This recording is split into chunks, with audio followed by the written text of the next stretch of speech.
Welcome to the Live Clean Beauty Podcast event in partnership with The Race. And I am your friendly host, Elise. And Wondrous. And we are your official self-care kickback podcast. We are two best friends. We go all the way back to freshman year in college at Temple University. See you. And we bring you topics on all things and show you how self-care plays a role in it. One of the things I love most about our friendship is that we always find a way to turn lemons into lemonade. And in the midst of our individual lives, celebrations, obstacles, and all things dealt in, Elise and I have always been there for each other. The best lemonade in life we found is self-care. And so our episodes are just like our friendship, a whole entire conversation. All day, every day. And today we have a very special episode in partnership with The Race that is hosted in Atlanta, Georgia. And for those who don't know, The Race is a half marathon and 5K weekend event held from October 1st through the 4th. It highlights and supports Black-owned businesses, neighborhoods, and charities. Y'all, what they are doing is critical in the community as far as not just being a running event, but being dedicated to unity and Black excellence. So today, our episode is presented during their virtual expo series, excelled by Citizens Trust Bank, and the entire virtual expo is excelled by Juvari. The Race 2021 is the largest demonstration of unity in the running community led by Black distance runners and walkers worldwide. We have to take a pause there. That is amazing. And what year is this year? It is year number 4, lucky number 4. So excited to be wearing a legacy shirt. To all who don't know, their legacy year was 2018. Trying to get my shirt to show. And we just have to make mention of the amazing pivot that the race took last year during the midst of everything that was going on. It was crazy, as we all know. We're still going through a lot of craziness, but the race found a way to make it work by having the virtual component that allowed people to stay where they were, stay socially distanced, and continue on with what we had going on. And I loved it because I wasn't obviously able to come from Florida, and I was able to participate in this race virtually. So it was amazing. And I love the live feed and feeling like you were there. And that's that community part that the race is all about. Definitely. And being sensitive to what's really happening and what's current. And this year, we're excited to have a hybrid event. We are coming back in person, but we also understand that people need virtual. So that's why we have our virtual option. So we are so grateful to welcome our 2 guest panelists into this conversation. So please allow us to introduce our special guest to you, starting with the lovely Paige Gaines. She is a sought-after speaker and prominent mental health activist who is the founder and CEO of 911 Sane Jane Incorporated.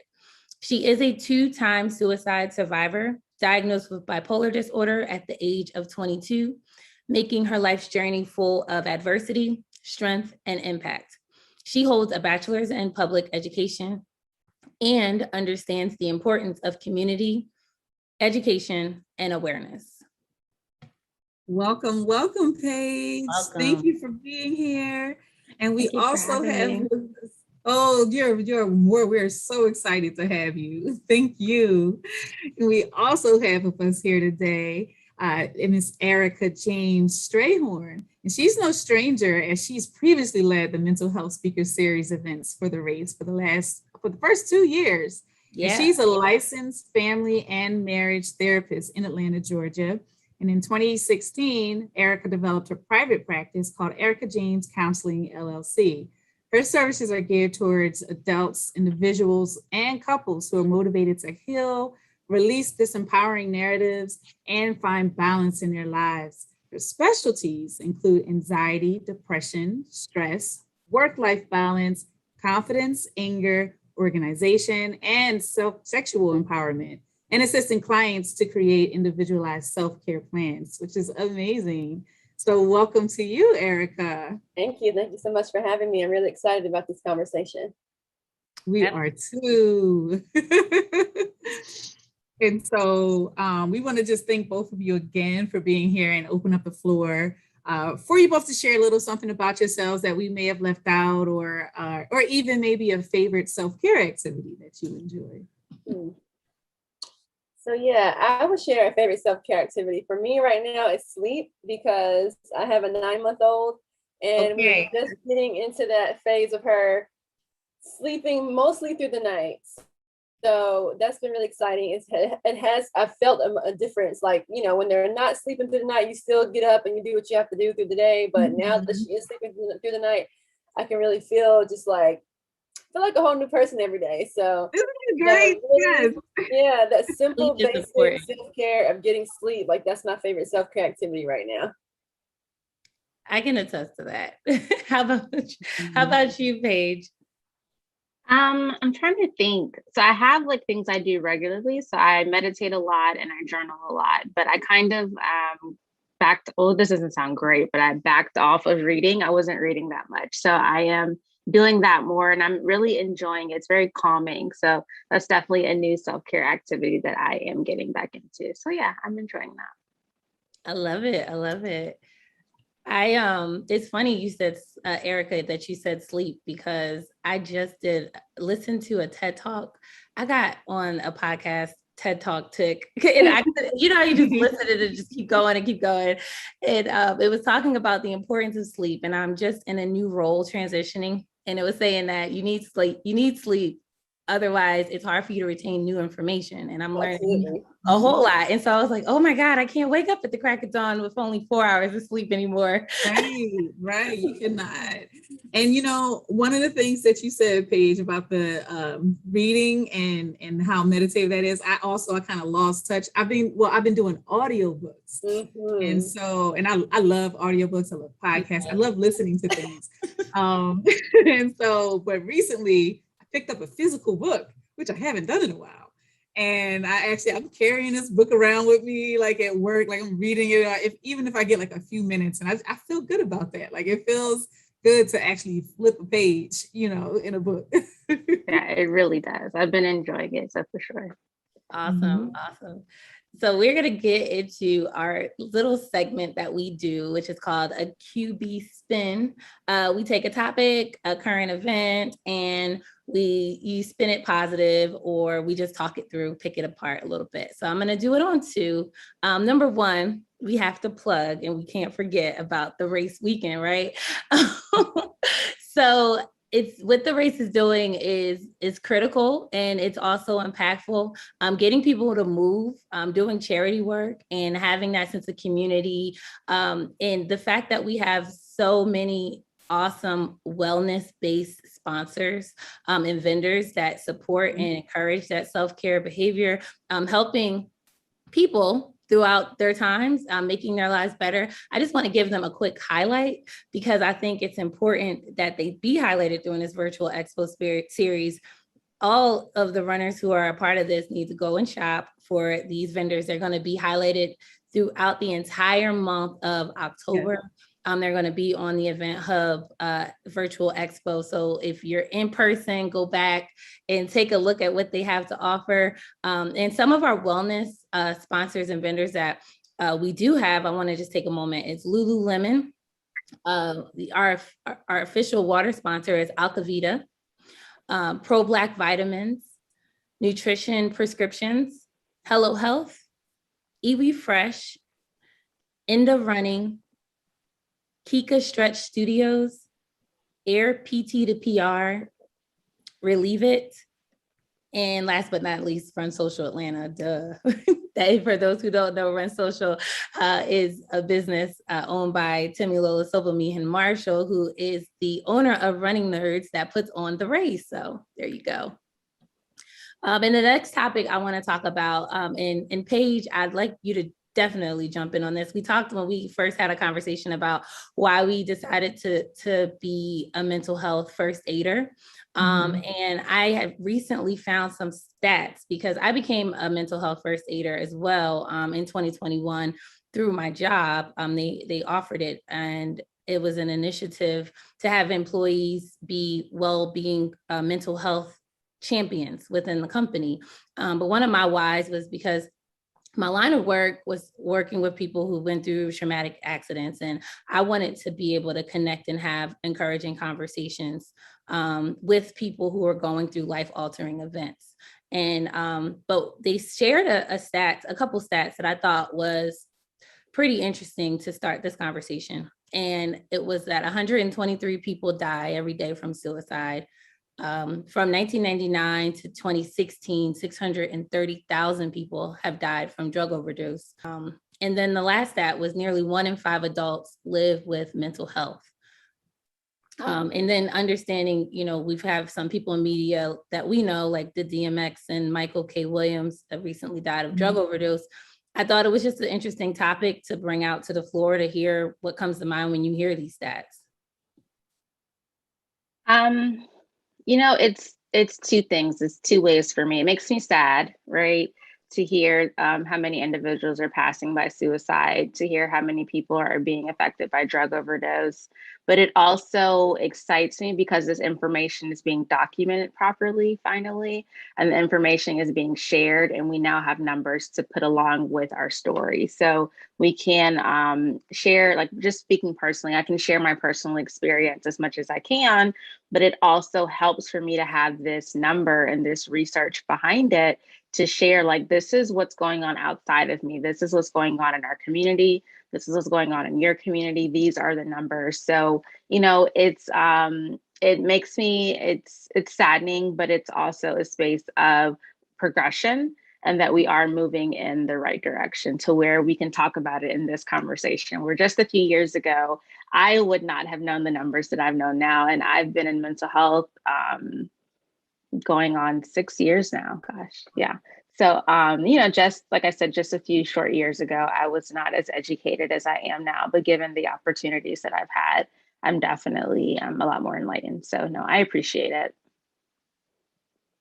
It's kind of staggering that it's, 1 in 5 adults who are living with mental illness. And it seems like and I don't know what the stats are, but I wonder how many are going undiagnosed. And because it's a lot of people. I mean, that's something, there's something to say about that when there's 1 in 5. I think the biggest thing that can be said is that we need to normalize, like you said, talking about it and sharing the information, because you might have someone who is that first aid, mental health first aider who can probably help guide someone towards a resource to just kind of help guide them along their experience if they are dealing with one of these mental illnesses. So knowing that the numbers are as great as they are, as big as they are, it's more of like an urgency to normalize the discussion, Yeah. Yeah, and having the numbers, understanding that I totally feel compassion and, sadness that people are having these challenges. And it's interesting when you do have a certain number of data collection data points, then a lot of times you do get more attention to something, you get more awareness, and there can be more funding and more support for these challenges. Yes. So it's almost like a weird feedback loop where it's like, we may know that people are having challenges, but until it hits a certain number, until it hits a certain tipping point, then there's not really a whole lot that is done on a larger scale. But then once a certain number is hit, okay, now we see this amount of people are challenged with these things. Now let's kind of throw some research or some support or some money around it. And ultimately that will help so many more people to access the resources that they need for support. Right, that's a great point. Definitely is a great point. We talk about resources and not being so reactive with everything. Yes, right. And, when are we going to get to that point with being proactive? But the numbers, like you hit that nail, like the numbers they are telling, and they are supportive for those organizations that have been doing the work for so many years to try to get funding. Awesome. Well, thank you, ladies, for participating in our little exercise. Yeah, so we have 3 questions for you all, and we're going to frame it to one person first, but it's really just to get us started and just have another conversation on it. So our first question is for Paige. How do you realize what your triggers were throughout your mental health journey? It really took therapy for me to sit down and increase my self-awareness to say, okay, this is my trigger. But I started off with the triggers that, well, I started recognizing the triggers that I was unable to control. So living with bipolar disorder, one of my biggest triggers is the weather. And that's something I have no control over. So recognizing that and seeing that it's going to be really hot today or tomorrow is going to be really cold, especially being in Georgia, our weather just goes like back and forth a lot. So it really can affect my mood. But that was something that I learned through therapy and something my therapist pointed out for me. In addition to that, a lot of my triggers were directly related to my personal trauma and my childhood trauma. So again, walking through that in therapy, I was able to recognize my triggers that way. Another way I was able to do so was just by meditation and seeing what calmed me down, seeing what things I needed to remove from my life, in addition to journaling. So I know those are the two things that people love or they hate. So it's just like, I love to meditate or I hate to meditate, or I love to journal or I hate to journal. I love to do both, and I'm grateful because they're free. And I love free help. They are free. That is such a free resource. It is a free resource. It's free. It's free. It's free. There are even apps on your phone that are free that'll help you do so. But they definitely played a huge part in me learning my triggers, in addition to me learning to cope with them and kind of removing them from my life altogether. So I still have triggers now. I'm not going to say they're completely obsolete, but they're not as grand as they used to be. And many of them are triggers that are really out of my control. Got it. That's interesting. Quandris and I were talking about, I think, what was it? Coping strategies versus, what was the other part? I can't remember. It was like coping strategies versus self-care. Mm-hmm. Mm-hmm. Yeah. And what's that difference? Is there a difference? Well, it depends. So it definitely can be a difference. I think coping strategies are typically specific to a trigger or to a specific emotion you may be feeling or feeling overwhelmed. And so you can create certain coping strategies or certain coping skills to help mitigate and manage whatever may be coming up for you for a specific situation or a specific trigger. Self-care, now maybe one of those coping strategies may be self-care.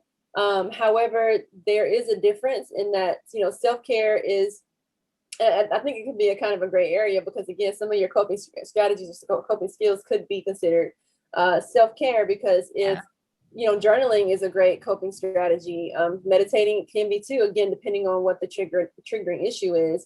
For someone who is engaging in those activities without the trigger, so they're just meditating or journaling because, they just feel moved to do so, that is more so in the pure self-care of it. But again, if journaling or meditating or anything that you may consider a self-care activity, if that helps you move through some time when you're triggered, that can also be thought of or looked at as a coping skill as well. So they can be interchangeable. They can go hand in hand. That's good. That's really good, because we kept trying to figure it out and divide it up, and we kind of came up with what you said. Like, I guess self-care is more like routine, like maintenance. Like you kind of do it more so on a regular basis, and then you pull those coping skills out when you really need them, when something's happening. Big I think a way to think of it too is like a coping skill could be looked at as a reaction to a trigger.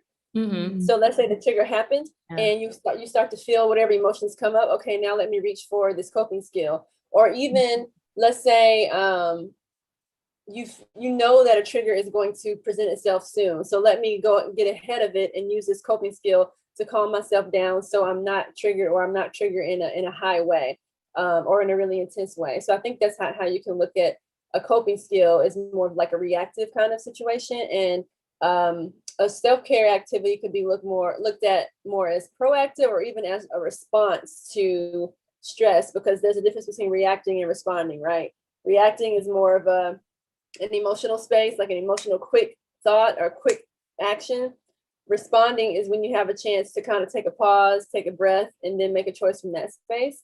And so I think sometimes self-care can be looked at in a proactive way or a response to something. And then the coping skill is coping strategies. I keep wanting to say strategy, skill and strategy.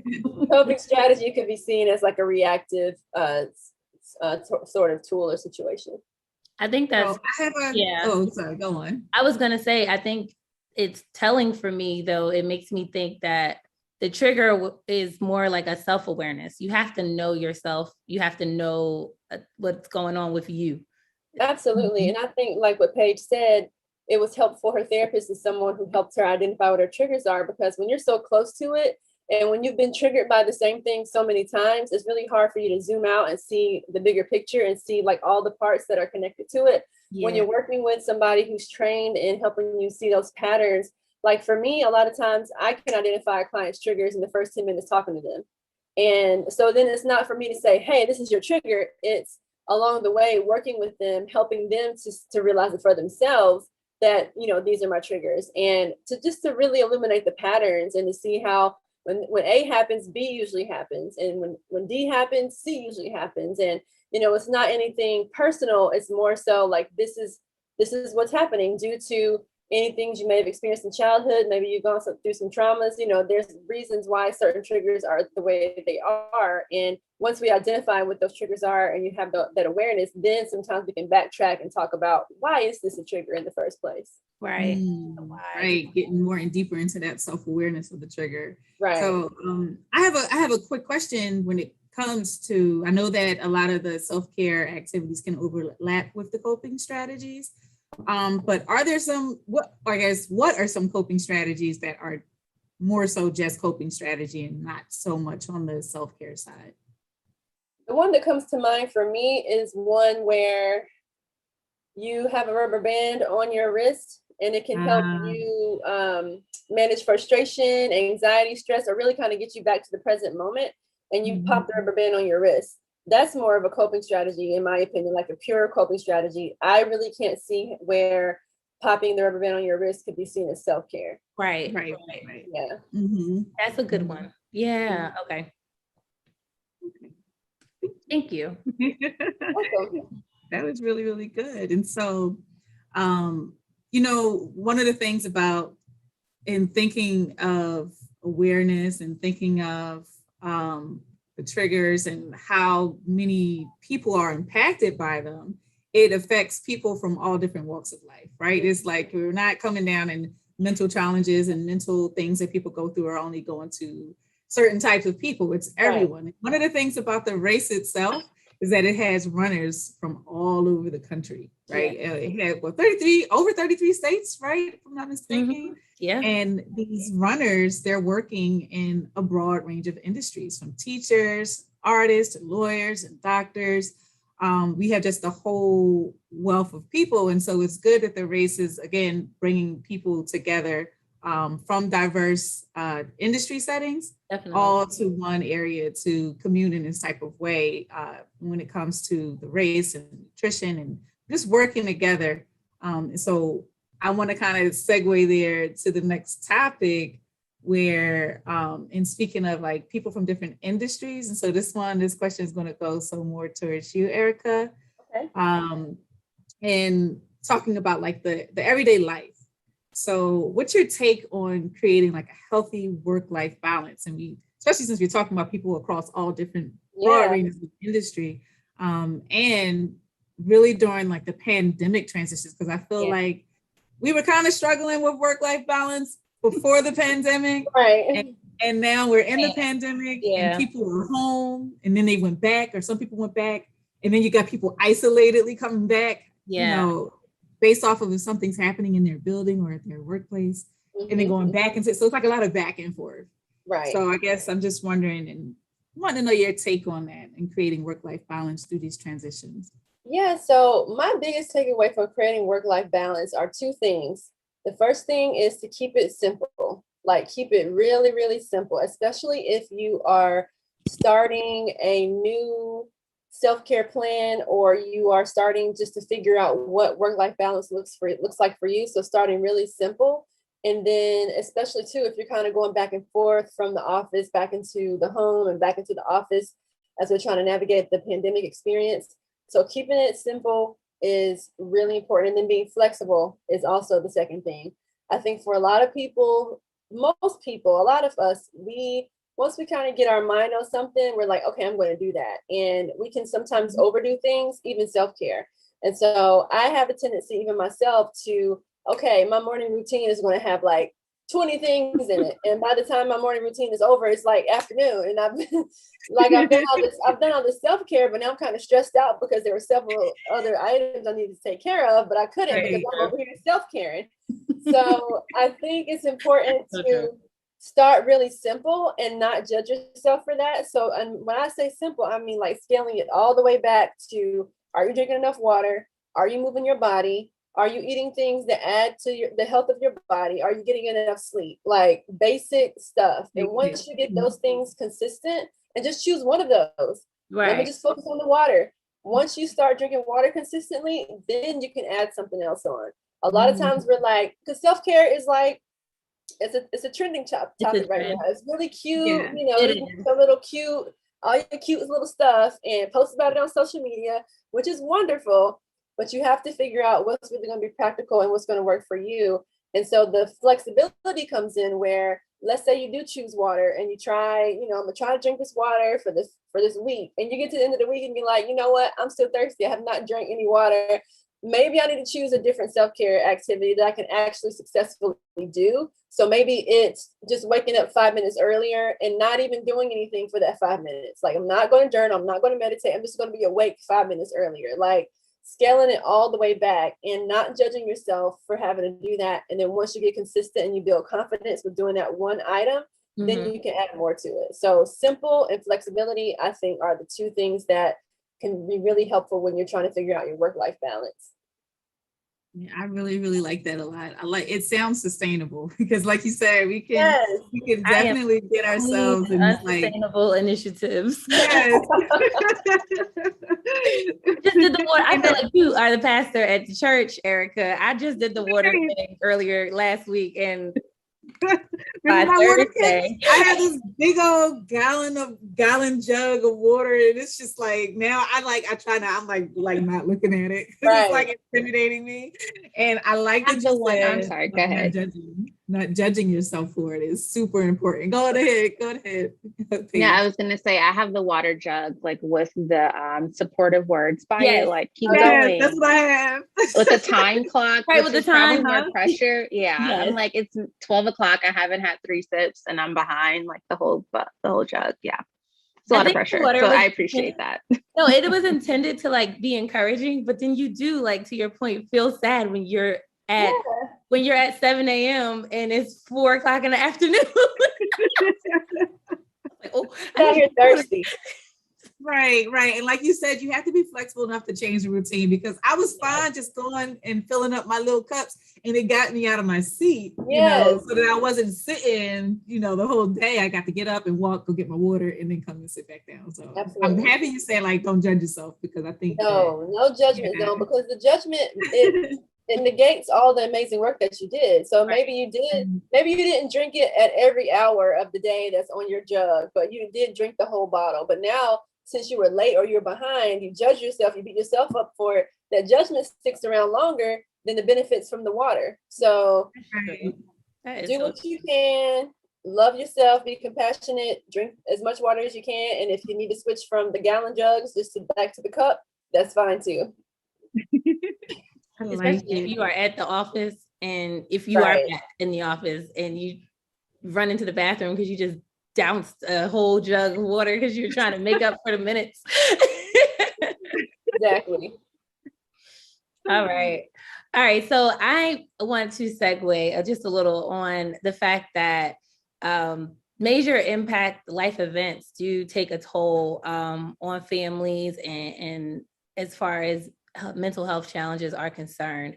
And also with the race, we've got generations running the race. We've got families crossing the finish line, moms and couples and kids. And it's always good to see the Black family unit be a unit, even though we know that the Black family has been historically and continues to be in some aspects under attack in different ways. So, and this is just to open the floor on a conversation. Like, how do major life events impact our families from a personal level or from just a mental health in general level? I would say that a lot of my clients come to me because they're moving through some sort of transition, whether it's a transition with a job, maybe somebody passed away, maybe they have a new family member, maybe somebody got married, got divorced. All the different sorts of things that happen to us that our transitions can create the space to your equilibrium's off. You know, maybe you felt like you were on a solid foundation and now this major thing happened and now the foundation has kind of been pulled from up under you. And there's actually a diagnosis called adjustment disorder that it allows you to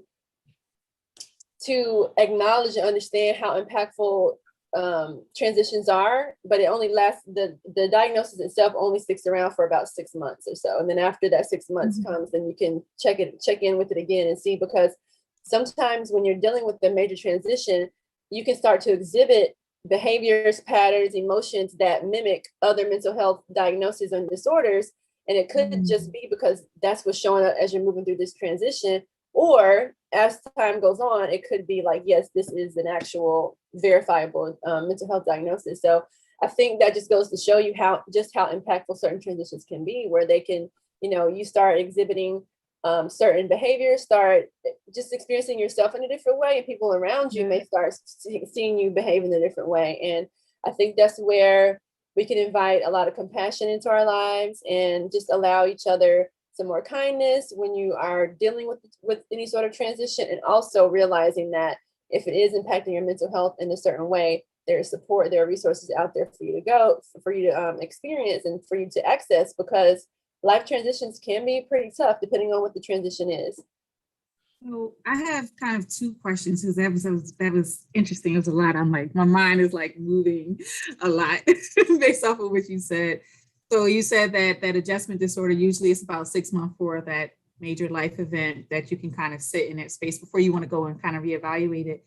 So if you have more than one life event happening at a time, does that increase the length of time of the disorder, or is it still kind of in that 6 month range? You kind of look at it as in 6 month like chunks. So once you get towards the end of the 6 months, if the patient is still, or the client is still exhibiting certain behaviors, and you realize it's like a compound trauma or a complex transition where there's multiple things happening, then it's up to the discretion of the mental health professional, and, you know, as they have conversations with the client to determine if this isn't going to be an ongoing thing. Do we, you know, keep it there for another 6 months? Do we, you know, change it into a different sort of diagnosis? But it really is based off the individual person and what sort of behaviors or symptoms they're exhibiting. Okay. Now, go on. Go ahead, because I was gonna. What kind of major life events would you say have like the biggest strains on families? And I'm only asking because we're talking a lot about self-awareness, and I feel like sometimes people in general could put themselves in like isolated situations where they think they're the only person going through this thing and don't really identify it as it being an issue. And so I'm guessing maybe if we knew what some of those big transitions are, or maybe the biggest that puts big strains on the families, that it might be enlightening for, you know, that's all. Well, what I'll say to that is every family is different and unique, just as every individual is unique. So one family may experience a transition and be just fine with it. Another family could experience the very same transition. It can rip them apart. But in general, we do have those that are really impactful, like if there's a divorce in the family, if there's any sort of death, or especially an unexpected death, or a death that we kind of, you know, if someone was ill over time, you kind of have been preparing for them to pass away, it still can be a really challenging transition. Sometimes a new baby entering the family can be a challenging transition, depending on the circumstances, depending on, you know, babies are lovely and wonderful and joyous, and it's an adjustment to have a baby in a house. You know, if somebody just recently married, really any sort of transition that happens, any major life transition can have the potential to be just challenging or traumatic for a family. So I don't know if there's the one that comes to my mind right now is like the biggest thing would be like a divorce or like parents splitting up, but because that can create a lot of different ripple effects. But really any sort of major life transition has the potential to have some major ripple effects in the family. Yeah. That's an interesting point. Thanks for sharing. So I want to ask Paige, just as far as understanding your journey, being a 2-time suicide survivor, can you walk us through what that was like for you and for your family? No, absolutely. And I'm happy that we're having this conversation, because when you initially asked the question, I'm like, what would be like a major, life impact that I've had? And I'm like, obviously, a lot of different things as I was thinking about it. But I think the biggest one was actually my diagnosis, and seeing the impact that it had on not just my immediate family, but my church family and my family that was like my cousins and my aunts, because I was hospitalized. So it wasn't necessarily a secretive thing. The topic was a secret in our family, such as mental health, but the situation wasn't a secret in itself. So it's like, oh, well, she was in the hospital. She's in the hospital because of that. So that was the situation that we were dealing with. But it put us in a place of either we're going to deal with it or we're not. And so my parents were in the position of either we're going to deal with it together or we're going to deal with it separately. And they actually did it separately. My mom took a more educational approach. So she bought every book in the world. Like every day there was a book on our front step. When I was in aftercare, they would have different organizations there with books, and she was just buying all these different books. Whereas my father took more so the hands-on approach, and he spent a lot more one-on-one time with me and learned my diagnosis just face to face. Whereas my mom read about it, and they came together in that space. But I think one of the biggest things that got us through that, again, I'm a huge advocate for therapy. So I love just hearing everything that we're talking about surrounding it, because I think having somebody to walk you through those different challenges and that transition space, it provides you with those skills, but it also gives you that space of having a voice and validating those feelings. And even doing so when it came to my suicide attempt, my first one, I was 12. But my parents didn't find out about it until I was 22 years old. So by that point, I was kind of like, it's a little late and I have all these other things going on. So I'm not really sure why it's still important to even talk about it. But just that and my diagnosis process, it really had a huge impact to where my brother was in therapy with me at some moment. I had to talk with a lot of friends. So it had a huge impact on my life.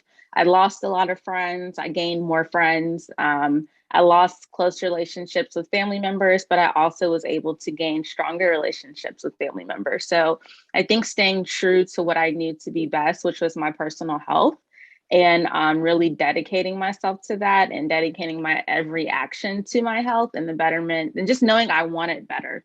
Knowing I want it better for myself, knowing I want it more than just a diagnosis, knowing I wanted what a lot of doctors at that point in time said I wouldn't have, which was stability, or you probably won't be able to hold a 9-to-5 job, or you probably won't have like the healthiest relationships. There are a lot of limitations that were put on me, and I wanted more than what I was told I could have. So I've never been one to like somebody tell me what I could do. So that definitely wasn't going to go over well with me, telling me what I could do because of my diagnosis. So being able to overcome all of that together as a family, because I did not do it by myself, we had a lot of hard times, but we pulled through. And I think that's the power of my story, knowing that it's just not me. Like my parents have a story as well. And it's actually, I've heard it a few times because I usually do most of the speaking. So when they do have their engagements, I tear up because I'm like, I forget y'all were a part of this. Like, oh, y'all were there. And to hear their side, it's like, wow, like I couldn't imagine. I don't have kids, but I couldn't imagine seeing my child go through something that, you can't really help them in. That has to be, a lot of it has to be their decision to take their treatment seriously. So I love that we're even having this conversation, because it really sparked something in my mind. Like, oh, wow, it was like a family trauma almost. Yeah. Being diagnosed was a very challenging, traumatic experience. And I think it was just not for me, but for my family as well. That's a great point. And that's super insightful, because I think we always think about the person who's having the trauma, not the people who love them, who are dealing with it. I think the first, my first thought when I hear the word suicide is the person who attempted the suicide. I really just, that's just super insightful for me. I don't think about that ripple effect. And Paige, I really love what you said about therapy being a space that was just for you to feel like you were heard and seen and to validate your experience. And you know, being a therapist for as long as I have, there's so many different techniques and tools and education and theories and like all those things, which are beautiful and amazing. However, I feel like one of the most important indicators of how well the client will do with the therapist and what sort of healing they'll get from the therapy is if they feel like this space is just for them and they know they can just come and talk about whatever it is they want to talk about for that time. And it's not going to go beyond those walls. It's not going to be any judgment. The therapist is going to be right there with you, validating your experiences, because depending on what you're going through, the outside world, because there has been a lot of progress, but we still have a long way to go when it comes to stigma and just not believing people when they tell you they're experiencing something. To have somebody who you can meet with on a regular basis, who is joining with you, validating you, and it's like, I see you, I hear you, like, I cannot believe that, I believe you, like that in of itself can be so pivotal in somebody's healing. So I'm just so glad that you mentioned that, because I was literally just talking about that today to a friend of mine about their daughter who is 11 and she's in therapy now. And I was like, I bet you the biggest thing she's getting out of this space is to have somebody that she can just talk to that's just for her. So I'm so glad you said that. Yeah, absolutely. Absolutely. And then you built like this trust of wanting to, because I know I've had therapists that I did not find safe. Right. To where when they did offer those coping skills, I was like, I don't want to do, I don't believe you. I don't think that's going to work for me. Right. There's a so you're right. It does give you that trust and that space to want to take on those additional coping skills and different techniques. Yeah, and it's hard for it's as supportive as family is and can be. It's hard for them to give you that therapeutic thought. They can't. I mean, it's hard for them to separate it. Right. Honestly, that's not their role. Like they're not, your family is not your therapist. Your friends are not your therapist. They're not, they can't look at you in that way and kind of separate themselves from you. They're going to give you a certain kind of advice and they're going to tell you to do a certain type of thing. And a therapist or some other mental health trained professional is going to give you something different. And neither one is good or bad. It's just, you know what you're going to get from family and friends. You'll get something different from a therapist. I think that that's super important to say, especially within our community. And we know how, mental health is it's definitely more of a conversation, and going to see a counselor and saying that you're going to see a counselor is nowhere near as taboo, as it used to be. But just kind of like reiterating the fact that, you can talk to your cousin or your friend or whoever, but they have real life people who are trained up in this area. And I'm sure that they have talked to and helped other people in similarly situated circumstances with success. So it's like, why not go to that trained professional who can actually get you some results, like a change in your experience? Yeah. Absolutely. Awesome. Well, this was a very powerful conversation. I do thank you ladies for joining us in this conversation. If you don't mind sharing how the audience can best connect with you. Sure. My website is ejcounselingatl.com. Awesome. And Paige, before you share, would you mind just sharing for the people, what your organization does? Yeah, absolutely. So I myself provide mental health coaching, which is just simply using my lived experience to have those basic conversations like, what were your challenges today, right? Just keeping it very simple, being able to use what I've learned to be helpful, talking about those certain coping skills and things like that. So that's one part. And then another part are the speaking engagements where I just go and share my story. We have a really good question and answer and just attack those stigmas of, well, we're not supposed to talk about this in our community, right? We're not supposed to share our family's business. I'm sharing all the business, and that's just what I'm focused on doing. That's my job. And then outside of that, I do workshops as well, again, where I use my lived experience just to teach the basics of mental health one-on-one. So we keep it very simple, but I also believe that that's important because our community really, we don't know the basics. So being able to keep it simple allows for that conversation to flow freely, and it gives people the opportunity to ask those questions. So that's that. Amazing. So how can we reach you if we want to connect? Oh, yeah, that part. Okay. So my social media is 911 Sane Jane, and my website is 911 Sane Jane, and my email is sj@911 Sane Jane. So I'm on LinkedIn, Instagram, Facebook, Google, and any other TikTok. Oh, don't expect a video on TikTok, but you can find my name on TikTok, and maybe in the future it'll pop up on your timeline. But yes, I'm everywhere. I love the way you said that. Awesome. So this is the part of the segment where we get into some reflective thought. Self-care is important and helps smooth out the edges of our daily experiences. However, we also have to recognize the life challenges that are more stressful and can be identified as triggers that directly impact us. And once we do this, we can begin to do the work on coping strategies to help ourselves mindfully pull back, heal, and move forward. And our tip of the day is that there is power in choice, but the realization that you need support, guidance, and advice and help are very necessary to your mental health wellness and journey. Our show notes will include a list of national support resources from the National Suicide Prevention Lifeline and a crisis text line, which are both resources that are available 24 hours, 7 days a week. If you want to start with self-care, again, you can stop by any of our friendly vendors at the race booth and take it one day at a time and keep it simple, just like Erica said. That's right. So thank you everyone for spending some time with your listening ears. Check out our show notes for information, the links referenced within the episode, and check out our website, queenbeautypodcast.com. And please send us any comments or questions to queenbeautypodcast@gmail.com. And the little known fact, Queen Beauty Podcast has a Queen Beauty Podcast Cares initiative going on where we offer financial assistance for those who are seeking counseling services.